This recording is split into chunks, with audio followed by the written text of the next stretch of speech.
নমস্কার, আমি মহুয়া দাশগুপ্ত। এসে গেছি সময় আপডেটসের পাতায় আপনাদের সবাইকে গল্প শোনাতে। আজকে বলবো নিরুপমা দেবীর কথা। নিরুপমা দেবীও সেই আমলের একজন লেখক ছিলেন, 19-20 শতকের লেখক, এবং শরৎচন্দ্রের সঙ্গে তার একটা সম্পর্কের কথা জানা যায়, একটি সখ্য, একটি বন্ধুত্ব, এবং যার প্রভাব তাদের দুজনের লেখাতেই কিন্তু পড়েছিল। অনেকে বলেন শরৎচন্দ্রের রাজলক্ষ্মী চরিত্রের অন্তরালে শ্রীকান্তের রাজলক্ষ্মী এই নিরুপমা দেবীর প্রভাব রয়েছে। নিরুপমা দেবী নিজেও কিন্তু একজন লেখক ছিলেন এবং জীবনে অনেকটা দুঃখ পেয়ে, কষ্ট পেয়ে তিনি লেখক জীবন বেছে নিয়েছিলেন। তো আলোচনা শুরু করার আগে আমি শরৎচন্দ্রের একটি উক্তি দিয়ে আলোচনাটি শুরু করছি। শরৎচন্দ্র বলছেন, সমাজ জিনিসটাকে মানি, কিন্তু দেবতা বলে মানি নে। পুরুষের তত মুশকিল নেই, তার ফাঁকি দেওয়ার রাস্তা খোলা আছে, কিন্তু কোথাও কোনো সূত্রে যার নিষ্কৃতির পথ নেই, সে শুধু নারী। হয়তো নিরুপমা দেবীকে অনুভব করেই শরৎচন্দ্র এই কথাটি বলেছিলেন। তার কারণ নিরুপমা দেবী নিজের জীবনেও আর কোনো পথ খোলা রাখেননি।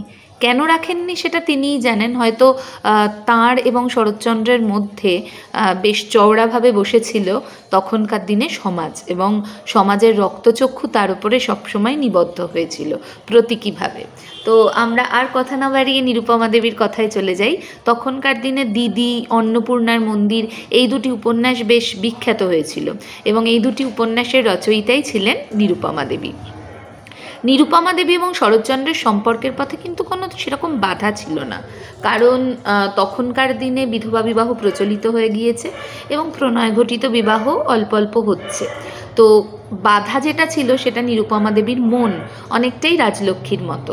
তিনি তার সংস্কারের ঊর্ধ্বে উঠতে পারলেন না, এবং পারলেন না যে নবগোপাল ভট্টের স্ত্রী হিসেবে নিজেকে আজীবন চিহ্নিত করার তাগিদ তার এতটা হয়ে গেল যে শরৎচন্দ্রের মতো সাহসী পুরুষের ভালোবাসাও তিনি উপেক্ষা করে ফেললেন, অনায়াসে উপেক্ষা করে ফেললেন।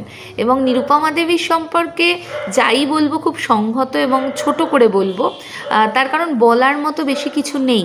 একটা নির্দিষ্ট স্টিরিওটাইপের মধ্যে তার জীবনটা নিবদ্ধ ছিল, এবং ওই সামাজিক একটা স্টিরিওটাইপকে অতিক্রম করে তিনি যেতে পারেননি এবং যাবার কথা কখনো ভাবেনওনি।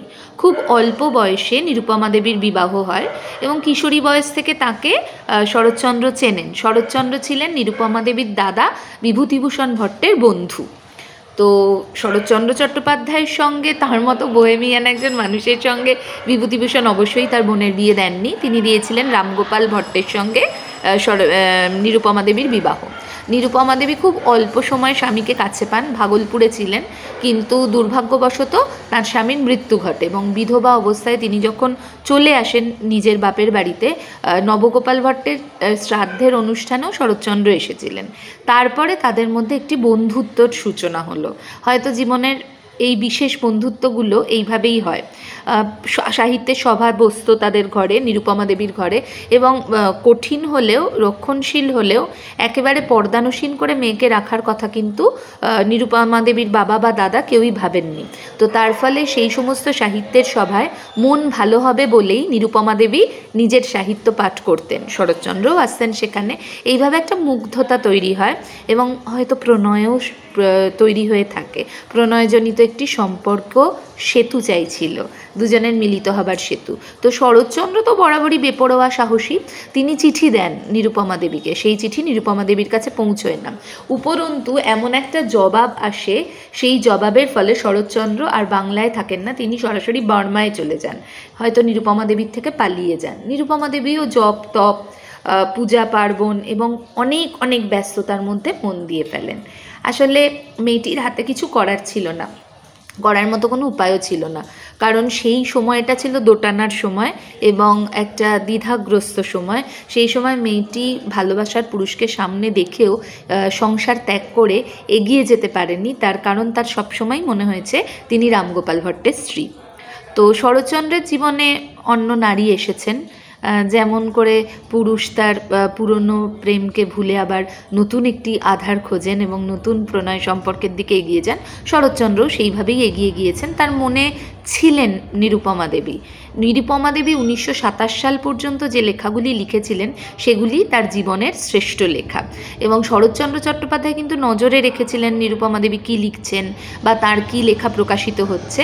শরৎচন্দ্র চট্টোপাধ্যায় বলছেন যে বুড়ি নিরুপমা দেবীর কথা বলছেন, এখন বড্ড বেশি ধর্মকর্ম জপ তপে মন দিয়েছে, তাই তার লেখার মান নেমে গেছে।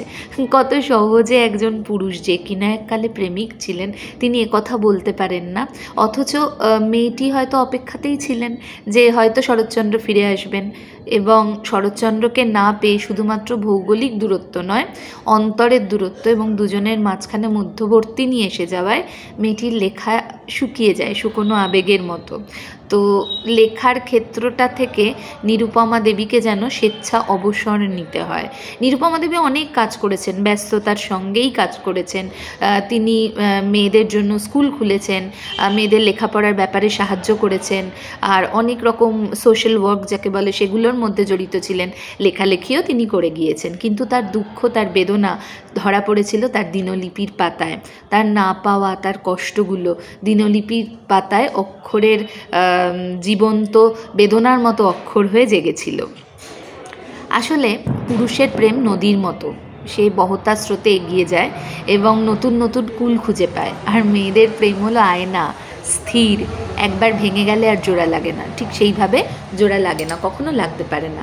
নিরুপমা দেবী সেই আয়নার মতো তার ভালোবাসাকে আঁকড়ে বেঁচেছিলেন স্থিরভাবে, এবং অবশ্যই ভাঙা আয়না। তো পরবর্তী জীবনে, একদম শেষ জীবনে নিরুপমা দেবী বৃন্দাবনে চলে যান, সেখানে অসুস্থ মায়ের সেবা করেন এবং শেষ জীবনে একেবারে কপর্দকহীন অবস্থায়, সহায় সম্বলহীন অবস্থায় এই লেখকের মৃত্যু ঘটে। তার কথা কিন্তু আমরা সেইভাবে কেউ মনে রাখিনি, অথচ একদম একটা সমান্তরাল জগৎ তিনি তৈরি করেছিলেন তার সাহিত্যে। সেখানে তার সাহিত্যের যে নায়িকারা তারা কিন্তু খুব সাহসী, তারা যা করে প্রেমের জন্য করে। তার সাহিত্যে কোনো মেয়ে কাত্যায়নী আত্মহত্যা করে তো সে প্রেমের জন্য আত্মহত্যা করে, পরকীয়া সম্পর্কের কে প্রাধান্য দিয়েই আত্মহত্যা করে। আরেকটি মেয়ে তার স্বামীর কাছে আবার ফিরে আসে, সেটা প্রেমেরই জন্য, দাম্পত্যের যে ডমিনেশন তার জন্য নয়, আবার ভালোবাসা খুঁজে পায় সেই কারণেই সে ফিরে আসে। তবে নিরুপমা দেবীর মনের মধ্যে বিধবা বিবাহ সম্পর্কে একটা জড়তা ছিল, তো তার ফলে তার একটি চরিত্র দ্বিতীয়বার বিবাহ করে এবং সেই বিবাহ সুখের হয় না। আসলে লেখকের মন তো তার সাহিত্যে ধরা দেয়, সাহিত্য তার মনের আয়না, তো সেই আয়নায় আমরা হয়তো নিরুপমা দেবীরই আরেকটি ইচ্ছে পূরণ দেখতে পাই, বা নিরুপমা দেবীকে, অন্য একজন নিরুপমা দেবীকে আমরা খুঁজে পেয়ে থাকি। তো এইভাবেই নিরুপমা দেবীর জীবন এগিয়ে চলে এবং পরিণতিও পায়। হয়তো শরৎচন্দ্র তার রাজলক্ষ্মী চরিত্রটির অন্তরালে নিরুপমা দেবীকে আজীবন অমর করে রেখেছেন, কিন্তু একটু খুঁজলে দেখবেন নিরুপমা দেবীর সাহিত্যেও শরৎচন্দ্র অমর হয়ে রয়েছেন। আসলে একজন সাহিত্যিক যাকে ভালোবাসেন তার কখনো মৃত্যু হয় না।